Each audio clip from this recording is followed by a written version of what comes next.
A wedding is one of the most important events in life, celebrating the new start for a newlywed couple. And today, my husband and I were attending my sister-in-law's wedding. Truth be told, I didn't really want to go, but I ended up going anyway. However, as the reception progressed and dishes were served one after another, I was somehow presented with a kid's meal. In contrast, everyone else seemed to be enjoying upscale French cuisine. I was asking the staff about this mix-up when my mother-in-law approached me with a sly smile. "Are you enjoying the wedding?" she said, looking down on me. Before I could respond, my husband spoke up. "My name is Olivia. I just turned 32, and I run my own original apparel company. I'm married to William, who's 2 years older than me. We got married 3 years ago after meeting at a department store. Most of my company's products are sold in apparel shops and department stores. And my husband worked as a security guard at one of those stores.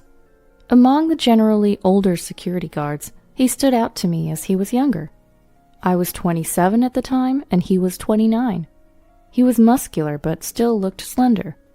I learned after we got married that he used to be a firefighter, but retired early due to a lung injury sustained in a fire. We met every time I went to pitch my products at the employee entrance, and he eventually asked me out to dinner. I was single then, and one thing led to another, leading to our relationship, and we got married 2 years later. Life with my husband is joyful. We hardly ever argue. However, the challenge is that we're both busy with work and have little time together. But I have no complaints, except for one issue with his family. He has an older sister, Sarah, who's 35, and this Sarah was quite troublesome. It all started on a day when my husband and I both managed to get the same day off using our paid time off. "Why don't we go shopping since we finally have a day off together?" "Sounds great. I've been wanting new shoes, so that's perfect." We rarely have the same days off due to my role as a business owner. I can't easily take time off, and it's my fault. As the owner, it's harder for me to take days off. Naturally, in a sense, I have the least priority taking days off. Plus, my daily tasks often keep me busy until the morning. As a result, I usually miss my husband when he leaves for work in the morning. But when we were finally set for a date, our doorbell suddenly rang at 7 a.m. "Who could it be at this time?" my husband grumbled as he went to answer the door. Then, "Hurry up and open up!" someone was yelling. "Sis?"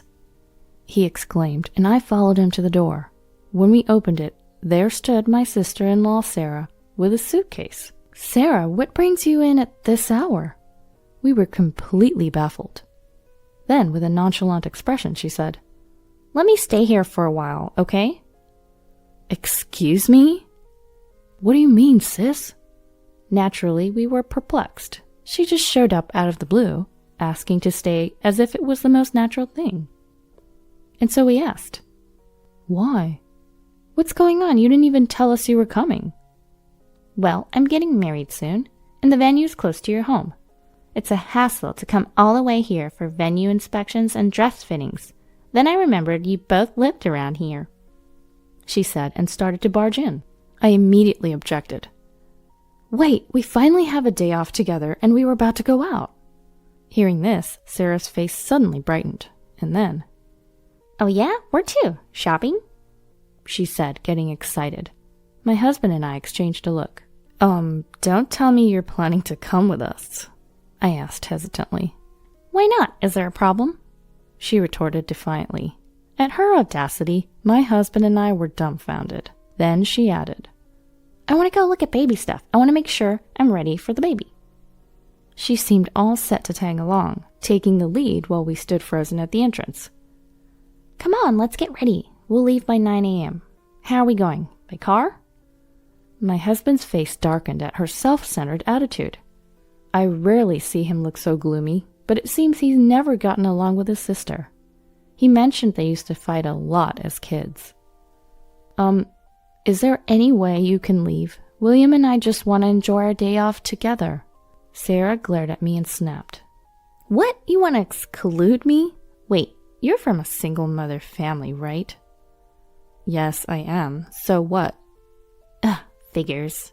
I've known some people from single mother families, and they lack empathy. They always look down on others.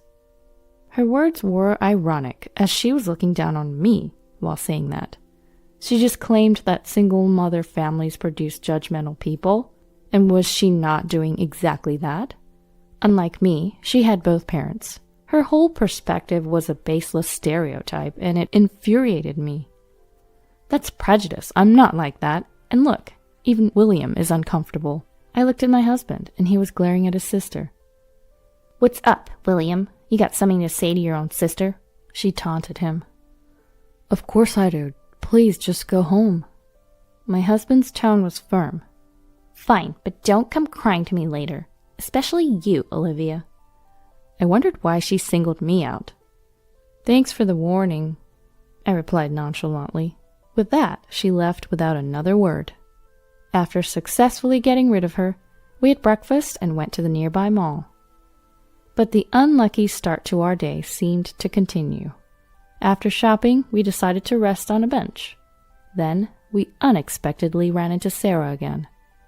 "Look who it is. The same too. Guess we ended up at the same place." "Sis," my husband muttered, then heard someone calling her name. It was a familiar voice. It was my mother-in-law.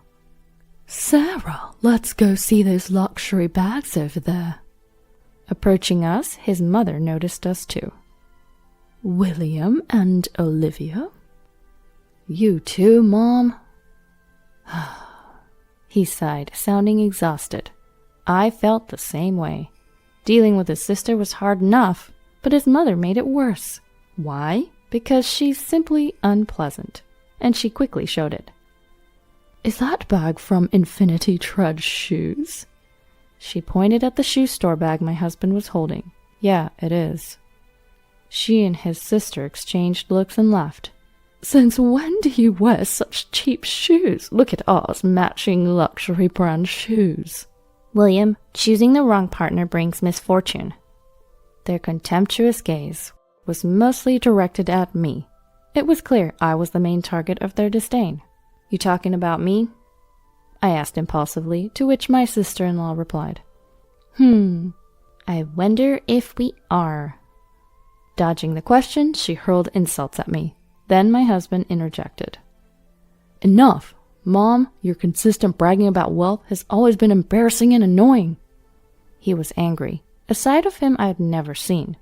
His job as a security guard lent authority to his voice, but it seemed to have no effect on these two.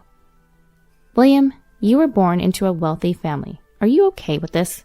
Being with this uneducated, poor woman?" "Education doesn't matter much these days, and Olivia's—" Despite them being his family, he prioritized defending me. That alone made me happy and strengthened my trust in him. But the two, faced with his opposition, cut him off before he could finish. "That's not true. Dad got his job at a major company because of his education. He's even the vice president now and will soon be president." "William, you graduated from a famous university and yet you're with a woman like this. You've really fallen." My mother-in-law and sister-in-law treated me as an outsider, steering the conversation their way.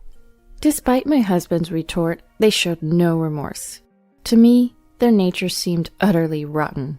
"How much do you earn?" "By the way, my dad earns 100,000. 120. Before I could finish, my sister-in-law interrupted. "Wait, 120 a month?" She laughed mockingly and continued. "Sorry, I should have been more considerate. That must be tough, especially for a dropout." "Hey, enough." My husband tried to interject, but my sister-in-law placed a hand on his shoulder, and then, "Well, good luck," Sarah said. My husband was visibly angry. I felt a surge of hatred inside me, but these two seemed oblivious to our feelings, continuing the conversation at their own pace. "Oh, you both better attend the wedding. Mom's preparing a grand event." "Yes, we're sparing no expense for our darling daughter's wedding. You are coming, right, Olivia?" The pressure from my mother-in-law felt like I couldn't say no. My husband, being family, would obviously attend. I guess it's okay if he's there. Reluctantly, I agreed to go. If my husband weren't there, I would never attend such a wedding. The day of my sister-in-law's wedding arrived. I finished my piled-up work, and even got a new dress with my husband for the occasion. Arriving at the venue, it was clear my mother-in-law wasn't exaggerating. The luxury hotel, the huge ballroom, decorations, and the size of the wedding cake all spoke of extravagance. "You both made it," my mother-in-law approached us upon arrival. Not that I wanted to make it. This was probably my husband's true feelings, showing an uncharacteristic wary expression to his mother. "This wedding cost $100,000. We have 500 guests, and the meal is a special course by a top chef. Impressive, isn't it? Only we could do this."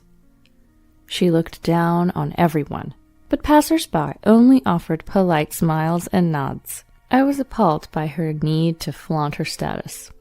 "Why didn't you spend this much on our wedding?" My husband's words reflected our reality. Our wedding was modest, costing $20,000.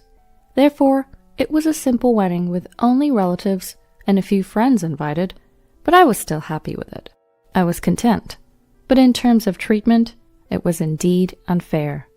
After all, my husband is her blood-related son. "What are you saying? Sarah's fiancé, Alex, will soon work directly under Dad." "Directly?" "Of course. When Dad becomes president, he'll be groomed to be a key player in the company. It's only natural we welcome him appropriately." Saying this, my mother-in-law laughed proudly. While we were talking, my father-in-law joined us. "Emily, it's almost time for Sarah and Alex to make their appearance. Aren't you going to take pictures in the front row?" It felt like he was putting an end to our conversation, but it seemed he too was at odds with us. After speaking to my mother-in-law, he turned to us and said, "It's been a while, Olivia. You should feel honored just to be invited to such a lavish wedding. You'll probably never experience anything like this again in your life." Unlike my mother-in-law, he spoke calmly, but his words were laced with condescension. My husband couldn't help but retort, "Why do you have to say it like that, Dad?" My father-in-law replied with a cold expression, "Don't get me wrong, I never approved of your marriage. Remember the conditions I set?" My husband glanced at me briefly before looking away. "What?" I had never heard what was about to be revealed. The fact that our marriage was never approved by his dad was new to me. Turning away from me, my husband spoke weakly. "Graduate from a famous university, earn over 100,000 a year." "That's right, you remember well. And Olivia?" Turning his gaze briefly to me and then back to my husband, he continued, "Olivia did drop out, but it doesn't matter. She's making money." Before my husband could finish, my mother-in-law interrupted him, shouting, "Daniel, look, Sarah has finished changing into her second dress," she shouted loudly towards us. If it weren't for the fact that this was her daughter's wedding, such behavior would surely have warranted complaints for being disruptive. Others glanced at her, forcing smiles. Called by my mother-in-law, my father-in-law said, "We'll talk about this later," and left the scene. My husband murmured, "Olivia's much more amazing than you think, Dad," as he watched his father leave. I felt comforted, knowing he thought so. No matter what, he was on my side. That truth alone lifted my spirits more than anything. When the bride and groom appeared, the hall erupted in applause. The feast began with my sister-in-law's announcement. "We have a special course prepared by a top chef today. Please enjoy it." After her words, the waitstaff began serving the food. However, my mother-in-law and a server were arguing close by. "Are you sure about this?" "Yes, just do it." "I understand." The server left, looking uncomfortable, which I soon realized was the preparation for a prank on me. With the large number of guests, serving the food took time, and when my meal finally arrived, I was taken aback. "Huh?" In front of me was a kid's meal. I immediately asked the server, "Excuse me, but there must be a mix-up." I questioned calmly, despite thinking such a mistake was unusual. The server looked at me uncomfortably. The same one who had spoken with my mother-in-law earlier. "Can you replace it, please?" I added as the server remained silent. Finally, he spoke. "This isn't a mistake. I was instructed to serve you the kids' meal." "What?" My voice of surprise made my husband join the conversation. "What's wrong, Olivia? Why a kids' meal?" He too was surprised to see my meal. Why is my meal different from everyone else's? It was more embarrassing than shocking. People around started to stare at me. "Why do you have a kids' meal?" "I don't know either." Then my mother-in-law approached, laughing. "How is your meal? Perfect for a dropout from a single-parent home, right? If you don't like it, you can leave." My mother-in-law was unilaterally spouting whatever she wanted to say. I was reaching my limit of patience, no matter how much I disliked my sister-in-law. I couldn't ruin someone else's wedding. I had been holding back because of that. But if the mother-in-law, who was orchestrating the wedding, was causing the disruption, there was no need for me to keep holding back. Just when I thought this, my husband spoke up first. "Seriously, what are you doing? Aren't you embarrassed by this childish behavior?" His tone was calm but filled with anger. His eyes weren't smiling. I had never seen such a cold expression from him, as if he was looking down on an inferior creature. "What? Childish? What are you talking about?" My mother-in-law feigned ignorance, but my husband didn't let her get away with it. "This. Everything. Why serve a kid's menu to an adult? It's obvious Olivia wouldn't order such a thing." Then my mother-in-law retorted, her face turning red. "Marrying a poor woman and you dare to talk back to us. You've become a mere commoner since you married her, away from our late path." What a terrible way to speak. Though the notion that wealthy people are superior exists everywhere, my mother-in-law seemed to exceed that by far. I interrupted their conversation and spoke coldly to my mother-in-law. "True, I did drop out. That's because my parents passed away before I could finish middle school. But now, I'm the president of a company." "President? I bet it's nothing significant." My mother-in-law's momentum was unrelenting. Seeing this, I sighed. "I didn't want to do this because it's so childish," I muttered meaningfully, prompting a curious look from my mother-in-law. "What exactly do you do?" She spoke arrogantly, thinking she was in a superior position. It was disgusting to see such an attitude. "Daniel's company is Solar Burst Innovations, right?" "Yes, that's right, and he'll be the next president." "Is that so? By the way, the current president, Morgan, is a major client of my company. The socks distributed in his company every month are commissioned directly to my company by Morgan himself." "What?" My mother-in-law was momentarily lost for words. The socks I mentioned, developed by my company, were exceptional for their comfort even after long hours of wear. Originally, the technology was used for t-shirts, but was expanded to all clothing types. Everything Morgan wore was from our company. I was the one who suggested him to try our socks for his entire company. Then he told me that he would provide our socks to his employees. Since then, our relationship with him has been close, professionally. As mentioned, everything he wore was made by our company. That means even if you boast about your husband becoming the next president, if I report to Morgan about you, that might just remain a dream. As I said this, my mother-in-law's face turned pale, as if her fever had broken. "You know him, the president of my husband's company?" "Did you know? Morgan didn't go to high school either." "What?" "He's one of those uneducated people you despise. Shall I convey your words about the importance of education to him exactly as you said them to me?" When I said that, my mother-in-law pleaded, "Please, no, don't do that." Her demeanor completely weakened. People like her crumble easily when they realize their power is threatened. As my father-in-law rushed over, I repeated the same to him. "Daniel, I'll advise Morgan not to make you the president." "Please don't do that if that happens." "Does your pride not allow it?" My onslaught was relentless. I was surprisingly calm while confronting both of them. As I stood up to my in-laws, the surrounding crowd became noisy. Of course they did.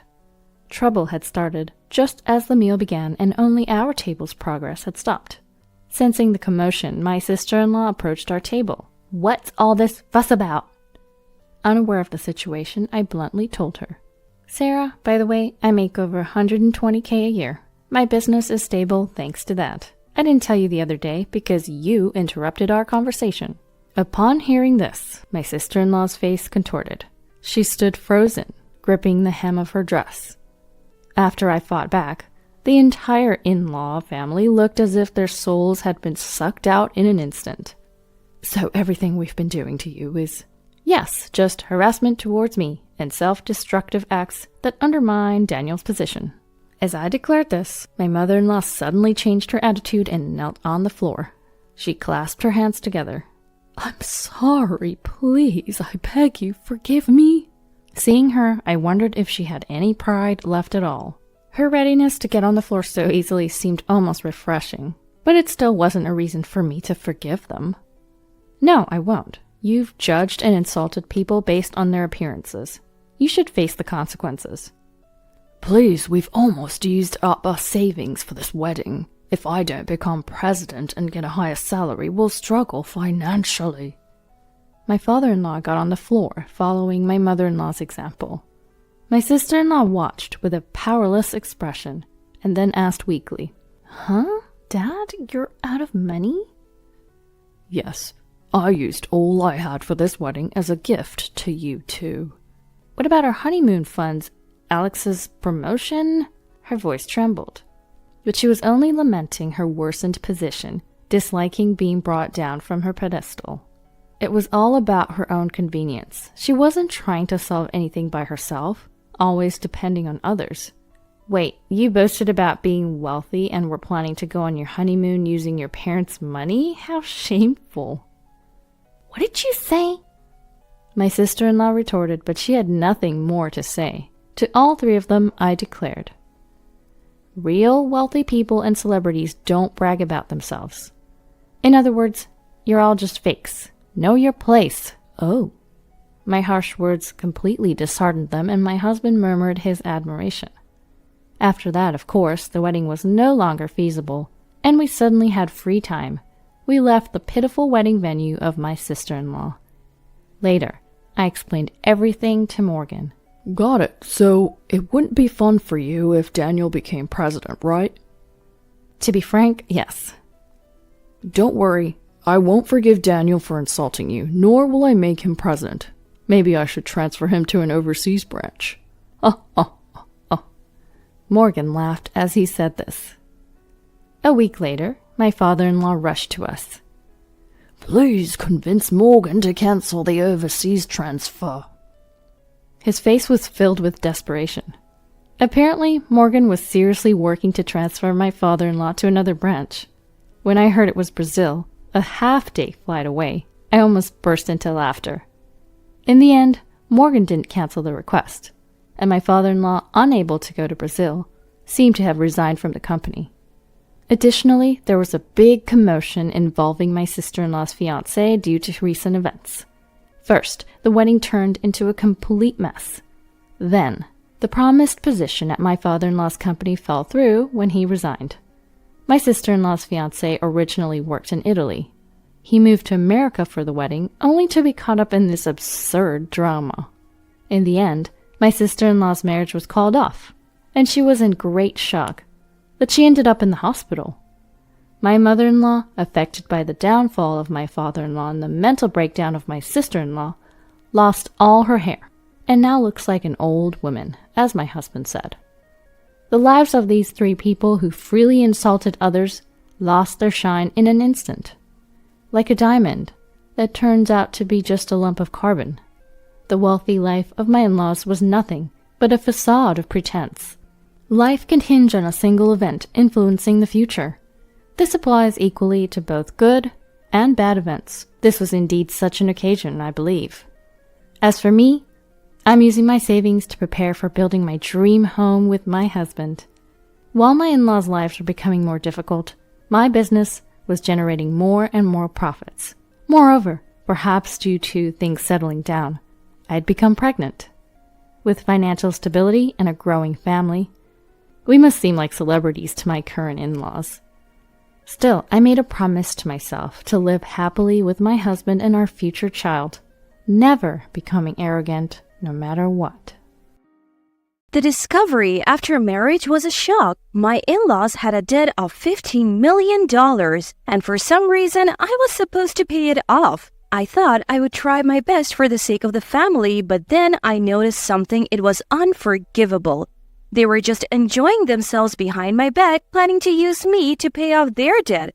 From that moment on, I started a certain plan to plunge my husband and in-laws, who would be overjoyed that the debt was paid off, 5 years later, into hell. I am Susan. I lost my mother at a young age and lived with my father, who also passed away a few years ago.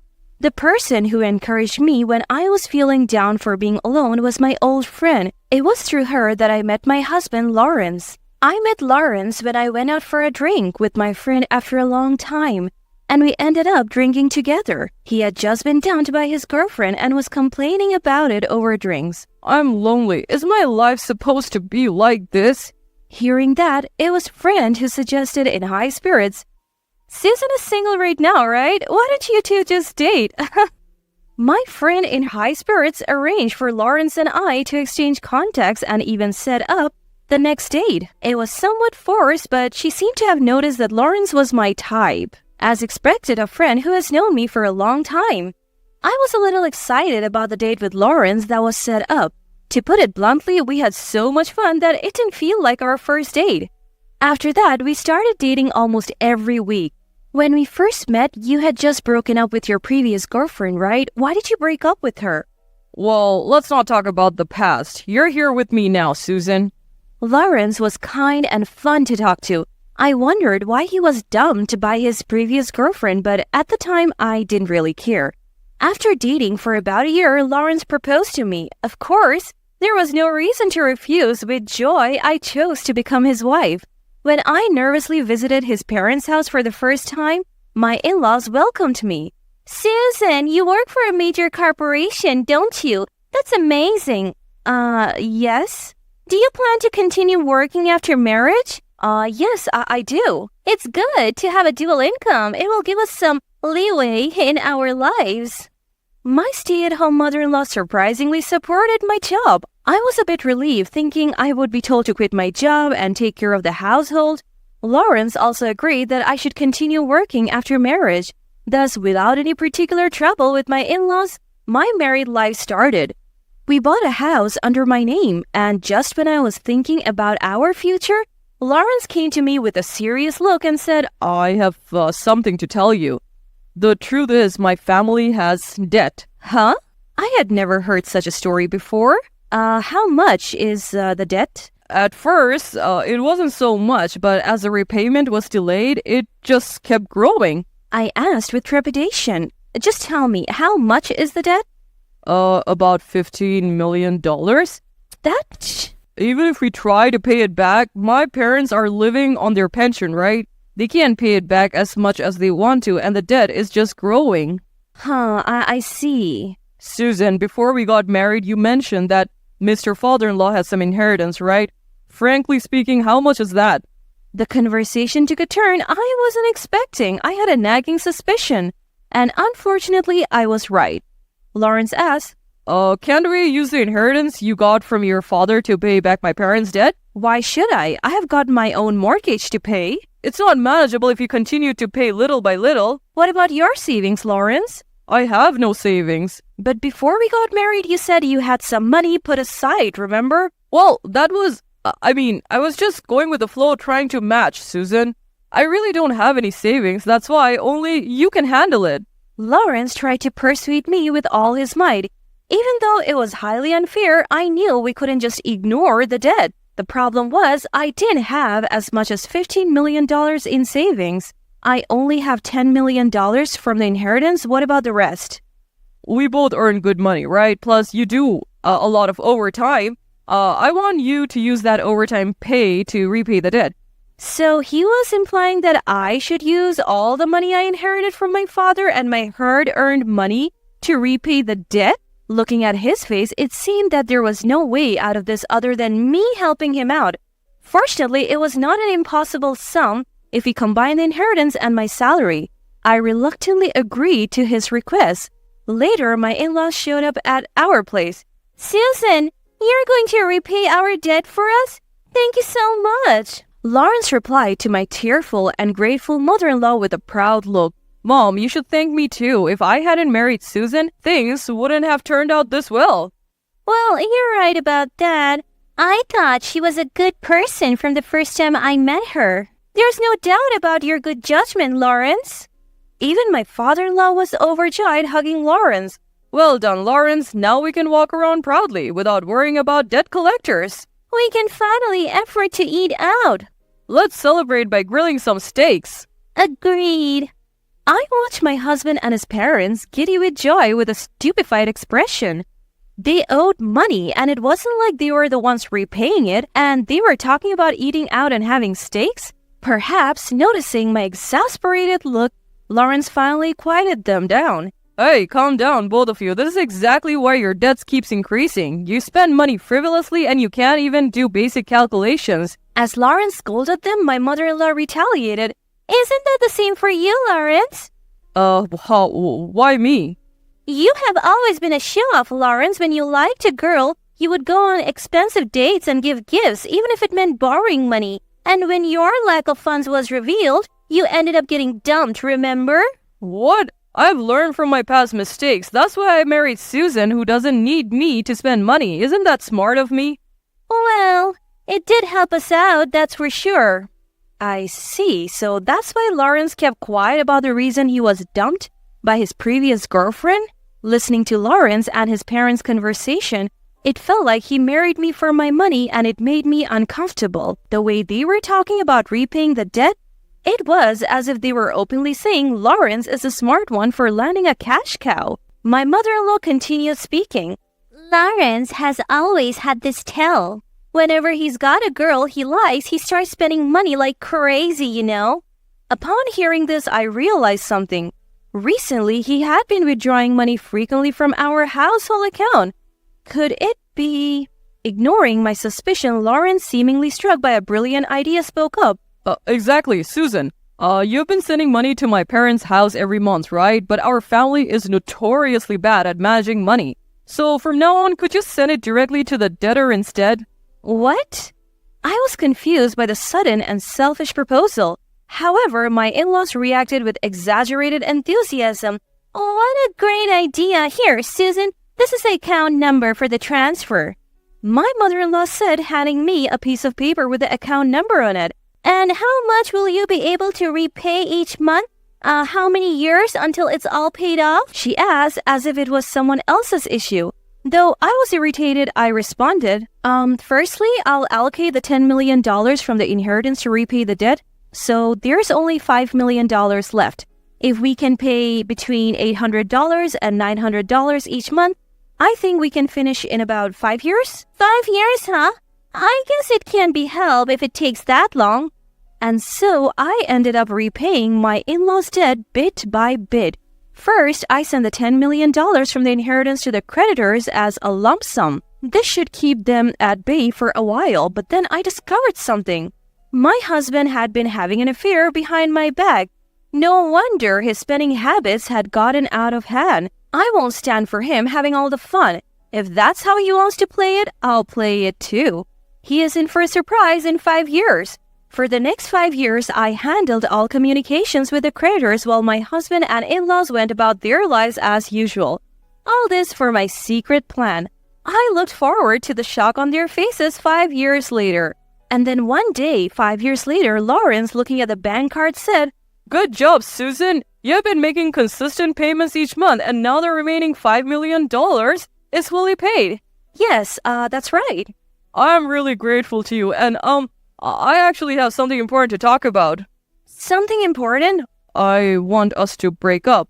Lawrence said it with a straight face. Now that the debt problem is nearly resolved, there's a girl I want to be with. If we break up, she's going to live here. So you should go to, my parents' house. What? I immediately got defensive. Hold on. Why do I have to go to your parents' house? She doesn't like dealing with the in-laws and all that. My parents are still terrible with money. It would be easier for you to manage them if you live together, right? You said you want to break up, didn't you? Even so, you still want me to take care of your parents? That doesn't make any sense at all. My parents are completely dependent on you. You should take care of them until the end.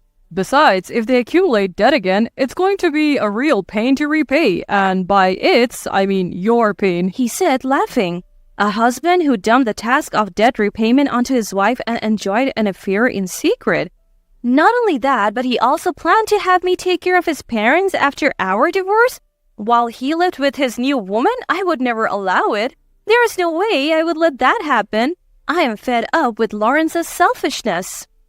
Barely controlling my anger, I replied with an attempt at calmness. I completely agree with the divorce. Oh, good thing you're understanding. But you're the one who's leaving. Huh? What are you talking about? This is my house. That's not quite right. Remember when we bought this house? The entire down payment came from my savings, and didn't we put it in my name? Did we? At the time you said, I don't want to be the one responsible for the loan if something happens. That's why I don't want the house in my name. I should have been more suspicious then. Had I realized how irresponsible you were, I wouldn't have wasted so much time. Huh? Well, whatever. You're out of money, and it would be a shame if you had nowhere to live. I'll let you stay. Out of money? Yeah, right. You've used up all your inheritance to pay off debts, and you've transferred all your extra income. You must be flat broke. I do have some savings. What? There's no way you do. I just checked your transfer history. Then you should understand all my money is in another account. At this, Lawrence looked momentarily taken aback, then panicked. Wait. What do you mean another account? He frantically double-checked his bank book. It was then that Lawrence finally realized that the account I had been depositing money into every month was separate from the one we were using to pay off our debts. So, what about my parents' debt? Of course, that's still there. Since you left dealing with creditors entirely up to me, you probably didn't notice what was happening on my end. Upon hearing this, Lawrence's face turned pale as a sheet. You've been tricking me all along? Tricking you? Aren't you guilty of the same? What are you talking about? You have been having an affair behind my back, haven't you? At this, Lawrence froze. When did I ever cheat on you? You would know better than me, right? I found out about it 5 years ago. 5 years ago? I became suspicious after a conversation I overheard between you and my mother-in-law.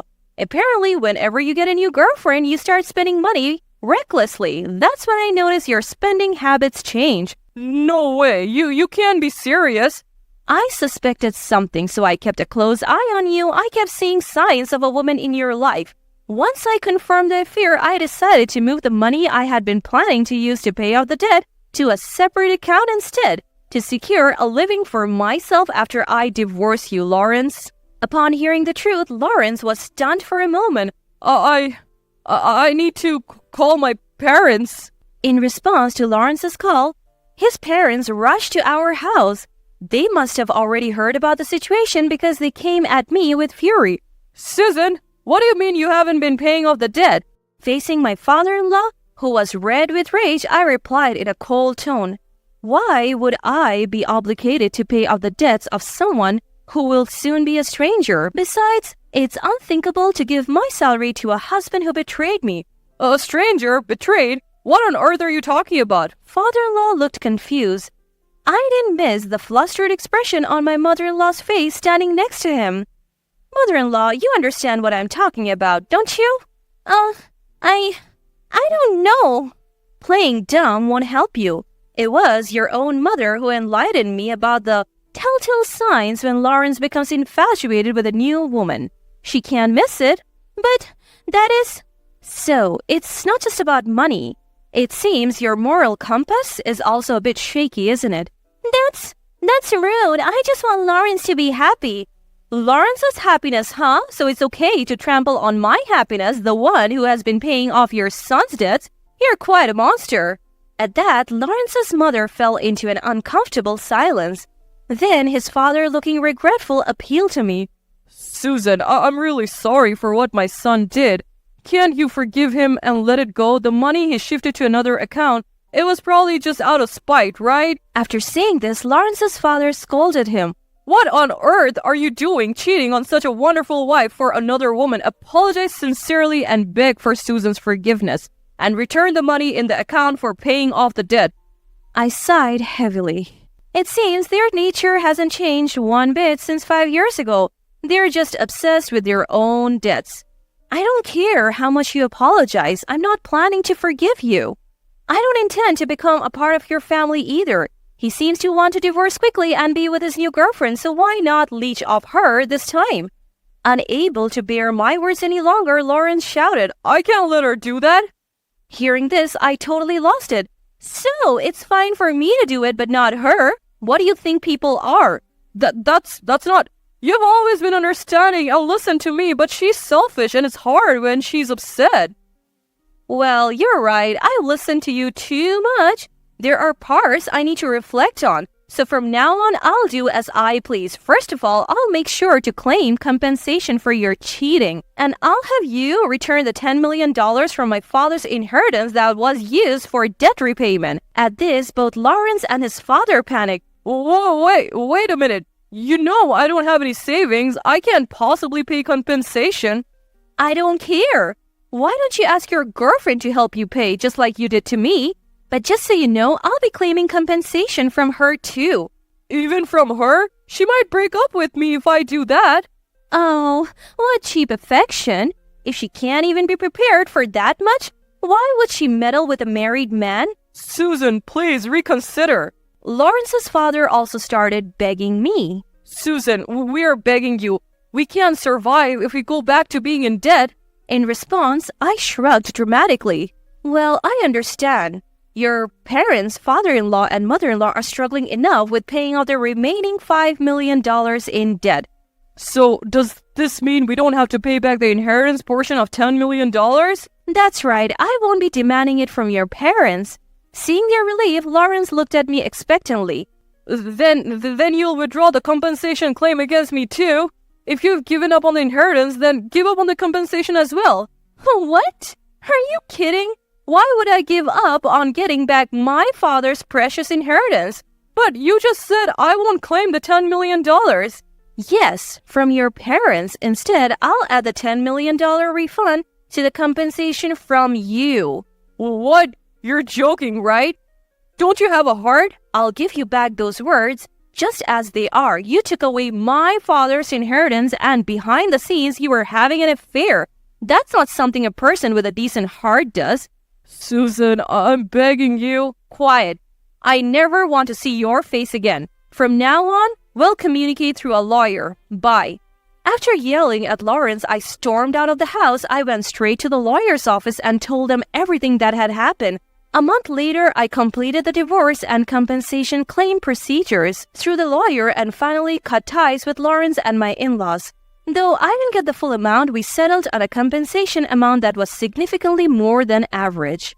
Lawrence, with no savings, was buried in debt just like his parents, but that's a fitting end for that family. Thanks to making forceful deposits into a separate account for these past 5 years, I was able to save quite a bit of money at a fast pace. With the compensation money as well, I think I'll treat myself to some good food and do what I enjoy for a while. Once I've refreshed, I feel like I will be ready to tackle whatever comes next with renewed vigor.